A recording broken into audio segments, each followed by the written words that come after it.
Breaking Free: How to Kick Addiction and Reclaim Your Life. Imagine this: you wake up, and the first thing you think about is your addiction. Whether it's a habit, substance, or that one thing you keep doing that's just not good for you. It's like waking up next to a clingy ex who won't let go. But here's the twist: you don't need to break up.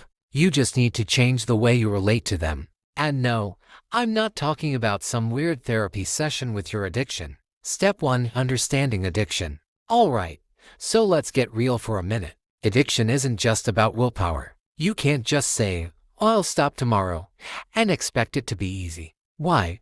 Because your brain is basically a cheater. It wants pleasure, and it wants it now, and addiction hijacks this system. Your brain releases dopamine, the feel-good chemical, every time you indulge, making you think, "Hey, this is great, let's do it again." But after a while, your brain starts requiring more and more to get the same effect. It's like trying to chase a high-speed train on a scooter. You're not gonna catch it. Step 2: Embrace the struggle. Here's the thing, though: you can change. And I'm not saying it's easy, but it's possible. Think of overcoming addiction like learning to ride a bike. At first, you fall over a lot, scrape your knees, and maybe even scream in frustration. But with practice, balance, and a bit of stubbornness, you eventually get the hang of it. The first step is realizing you don't have to be perfect right away. You'll stumble, you'll fall, but each time you get back on that bike, it gets easier. Step 3: Small, consistent actions.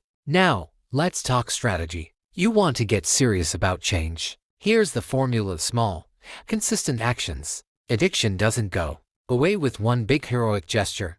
Nope, you need a series of little victories. Every day, start by setting a tiny goal of like, just today, I won't indulge at this exact moment. If you usually reach for that extra drink or cigarette at 5 p.m., replace it with something simple: a walk, a new hobby, or even just breathing for a few minutes. It's like swapping out your old, overused iPhone for a shiny new one, just without the long lines. Step 4: Support system. You don't need to do this alone. Remember, even superheroes have sidekicks. Find someone who will hold you accountable. Call them your anti-addiction buddy if you must. They're the person who'll check in on you, laugh with you, and, if necessary, kick you back into gear when you start to slip. And, for real, there are support groups, online communities, and professional counselors. Don't be afraid to reach out. You're not weak for needing help. You're smart for getting it. Step 5: Celebrate the wins. Lastly, don't forget to celebrate your victories.